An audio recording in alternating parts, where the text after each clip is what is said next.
Assalamualaikum warahmatullahi wabarakatuh. Selamat pagi anak-anak ibu semuanya. Apa kabar? Ya, alhamdulillah baik ya. Nah, pada minggu ini, pertemuan kali ini, ibu senang sekali rasanya semuanya hadir ya. Ibu lihat dari kursinya terisi semua anak-anak ibu semuanya. Apakah tahu hari ini kita materi apa? Berarti tidak ada yang belajar ya, tidak ada yang tahu kelihatannya nih. Nah, sebelum kita masuk ke materi kita, udah baiknya kita berdoa dulu, berdoa dalam hati saja ya. Berikutnya untuk absen. Nah, ibu sudah absen tadi ya. Ibu lihat semuanya bangkunya terisi, berarti semuanya hadir. Alhamdulillah, semoga kedepannya tetap seperti ini, tetap hadir walaupun ya ada yang bolos, ada yang malas, ada yang tidur di kelas tidak apa-apa. Yang penting hadir dan tidak berisik di kelas. Langsung saja ibu akan masuk ke materi ya. Materi kita pada hari ini yaitu sel. Ada yang tahu apa itu sel? Tidak ada yang tahu. Nah, anak-anak ibu semuanya, jadi kita sebagai makhluk hidup itu harus tahu ya sel itu apa, karena setiap makhluk hidup itu memiliki sel. Bukan hanya manusia, tapi juga hewan, tumbuhan itu memiliki sel. Tapi pada hari ini kita hanya fokus ke tumbuhan, sel pada tumbuhan. Sebelum ibu jelaskan lebih detail tentang sel, ibu akan sedikit menjelaskan pengertian sel. Jadi sel itu ya anak-anak ibu semuanya, biar kalian tahu, sel itu secara umum diartikan sebagai unit terkecil dari makhluk hidup. Sedangkan secara biologis, sel itu adalah unit struktural dan fungsional. Maksudnya secara struktural yaitu setiap makhluk hidup memiliki sel di dalam tubuhnya. Sedangkan secara fungsional, setiap sel dalam tubuh manusia itu memiliki fungsi masing-masing. Berarti setiap organ dalam tubuh manusia, tumbuhan maupun hewan itu memiliki fungsi masing-masing. Nah, jadi setelah kita tahu pengertian sel, kita harus juga tahu dong apa sih fungsi dari organel sel seperti badan Golgi, dinding sel, dan lain-lain. Nah, ibu akan jelaskan satu-satu. Semoga mohon ya didengar ya penjelasan ibu. Semoga nanti anak-anak ibu semua ini tahu sel itu apa. Nah, tahu nanti kan kuliahnya jurusan biologi nih. Nah, atau kuliah yang berhubungan tentang hidup lah. Nah, nanti pasti itu mau jadi disimak lah, walaupun tidak terlalu mengerti, setidaknya jangan menyimak, kita akan mendapat ilmu. Nah, ibu semuanya, apakah bisa melihat gambar ini?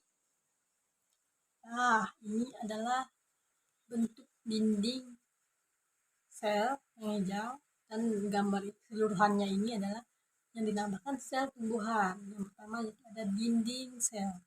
Apa sih dinding sel? Nah, dinding sel itu adalah sebagai pelindung bagi sel tumbuhan, di mana tersusun dari hemiselosa, selulosa, lignin, pektin, dan lain-lain. Adapun fungsi dari dinding sel ini yaitu sebagai pelindung, penunjang yang bersifat kaku sehingga mampu mempertahankan bentuk sel tumbuhan. Maka dari itu sel tumbuhan itu bentuknya tetap tidak sama ya seperti sel hewan. Sel hewan itu berubah-ubah bentuknya karena sel hewan itu hanya memiliki membran sel yang elastis. Sedangkan yang kita pelajari hari ini yaitu sel tumbuhan yang berbentuk kaku sehingga dia tetap berbentuk seperti ini dan akan selalu berbentuk seperti ini karena dia memiliki sifat yang kaku sehingga tidak bisa merubah bentuk. Maka itu hanya sel tumbuhan yang mampu memiliki yang namanya dinding sel. Maka dari itu sering ya kita jumpai di daerah kita, jangan di daerah kita ya, di tempat kita, di samping rumah kita ada pohon-pohon. Pohon-pohon yang kita jumpai itu anak-anak semuanya pasti tahu ya, pohon itu memiliki kulit yang keras. Kenapa? Karena itu tadi bersifat kaku dan memiliki serta berfungsi sebagai pelindung, penunjang. Maka dari itu kulitnya itu seperti pelindung, penunjang bagi tumbuhan itu sendiri. Makanya tumbuhan itu memiliki kulit yang kaku. Sedangkan pada hewan itu memang adalah hewan seperti peliharaan kita ya. Mungkin ada anak-anak ibu semuanya memelihara kucing. Nah, kucing itu yang malaktif. Maka dari itu malaktif itu ya berubah-ubah betul. Makanya hanya memiliki membran sel yang elastis. Nah, kedua yaitu ada vakuola. Yang biru ini adalah vakuola. Vakuola ini sama seperti dinding sel, hanya ada pada sel tumbuhan, di mana vakuola ini tempat penyimpanan makanan, tempat pembuangan sisa metabolisme. Vakuola pada sel tumbuhan ini sangat besar, seperti yang kita lihat yang warna biru. Ia mampu memenuhi 90% ruang sel. Nah, sedangkan pada sel hewan tidak memiliki. Jikapun ada pada sel hewan anak-anak ya, itu ukurannya sangat kecil dan tidak semua hewan memiliki vakuola. Nah, vakuola pada sel tumbuhan ini dapat membesar seiring bertambahnya usia tumbuhan tersebut. Jadi berbeda lagi dengan sel hewan yang tidak memiliki vakuola. Sel hewan itu hanya memiliki lisosom sebagai pengganti vakuola. Nah, minggu depan ya kita akan bahas itu anak-anak. Jadi hari ini kita fokus ke sel tumbuhan. Keempat itu ada badan Golgi. Badan Golgi yang ini, yang berwarna kuning, itu namanya badan Golgi. Fungsi dari badan Golgi ini adalah untuk membantu proses metabolisme sel. Nah, ada beberapa fungsi ya badan Golgi pada tumbuhan maupun sel eukariotik lain.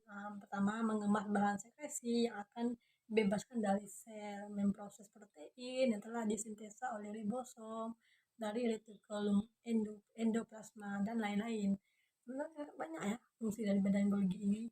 Badan Golgi ini pada sel hewan itu hanya memiliki 10-10 badan Golgi.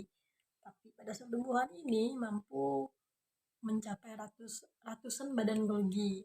Itu salah satu perbedaan badan Golgi pada sel tumbuhan maupun sel hewan. Ada membran sel. Kelihatan anak-anak ibu semuanya. Garis kuning ini itu disebut dengan membran sel.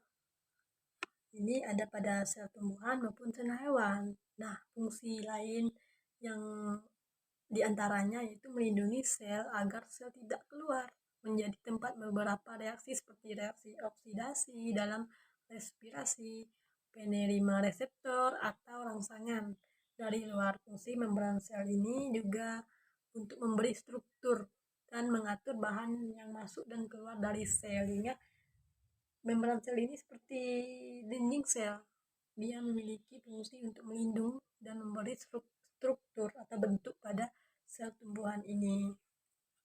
Yang keenam itu ada organel retikulum endoplasma RE kasar, retikulum endoplasma kasar, dan RE halus, retikulum endoplasma halus. Memiliki nama yang sama tapi memiliki fungsi yang berbeda. Nah, retikulum endoplasma halus RE berfungsi untuk produksi protein dan steroid, pemeliharaan membran plasma, dan jalur bagi molekul untuk bergerak bersama. Sedangkan retikulum endoplasma kasar REK berfungsi mengirisir dan membawa protein tersebut ke bagian-bagian sel lainnya. Wah, kan kita sempat bingung loh, kok nama sama fungsi berbeda.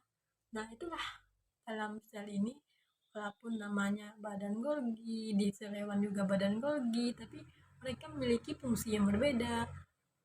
Walaupun RE halus, RE kasar, di sel tumbuhan mereka memiliki fungsi yang berbeda juga. Jadi kita jangan sampai keliru dan salah. Kita sebagai anak biologi, anak IPA, kita harus tahu perbedaan RE halus itu apa, RE kasar itu apa, bedanya pada sel tumbuhan apa, pada sel hewan itu apa. Itu harus kita ketahui, karena kita sebagai pendidik akan menjadi pendidik, insya Allah ya, mana yang mengambil jurusan keguruan, kita harus tahu dan kita bisa membedakan apa itu organel-organel yang ada di sel tumbuhan, apa saja namanya, apa saja bentuknya. Kita harus tahu. Dengan pelajaran ini sebenarnya ibu berharap ya anak-anak semuanya tahu dan mampu membedakan organel-organel yang ada pada sel tumbuhan.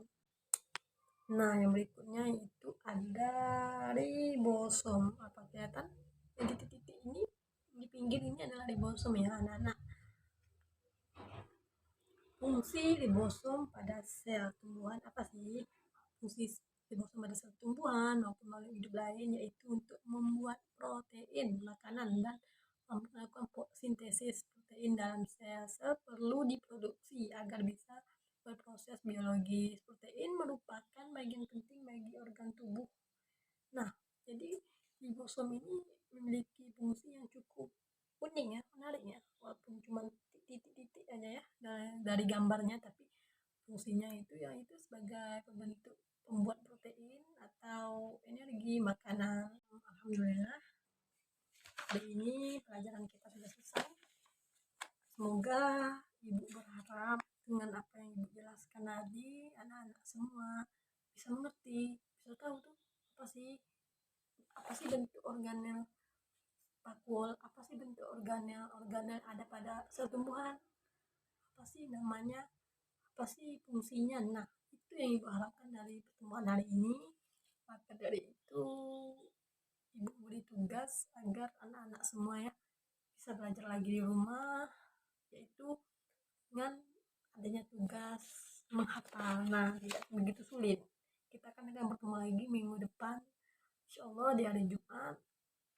Semoga kita semua yang dalam keadaan sehat bisa jumpa lagi kita dengan materi yang hampir sama, yaitu sel hewan. Tapi sebelum memasuki materi itu, ibu kan bertanya tuh, apa sih kemarin kita belajar tentang sel tumbuhan tuh, apa saja sih nama-namanya, apa sih fungsinya, karena tidak jauh beda tuh sama sel hewan.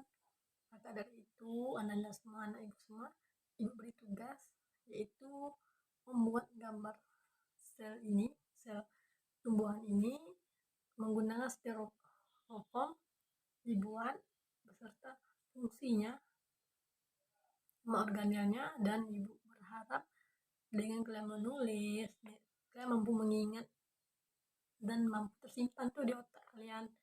Karena kalau kita cuma membaca ya membaca gitu, beda kalau kita menulis sendiri, itu kita akan lebih cepat mengingat kan. Nah, itu yang ibu harap. Jadi minggu depan kumpulkan semua itu gambar, hasil gambarnya, gambar sebagus mungkin. Ibu yakinlah semuanya bisa ya, cuma menggambar dalam waktu 1 minggu, sedangkan main HP bisa tuh berjam-jam. Nah, anda semua, terima kasih juga untuk hari ini. Mohon maaf jika ibu banyak kekurangan, kesalahan dalam pengajaran, dalam berkata. Namanya manusia, pasti ada ini namanya hilaf. Mungkin hanya itu. Terima kasih. Semoga kita dalam keadaan sehat semua dan mampu berjumpa lagi di minggu depan dengan fresh, dengan segar. Karena itu jaga kesehatan. Semoga kita semua dalam lindungan Allah. Terima kasih juga untuk 15 menitnya, karena ibu tidak mempunyai waktu yang banyak hari ini. Terima kasih sekali lagi. Ibu akhiri. Wassalamualaikum warahmatullahi wabarakatuh.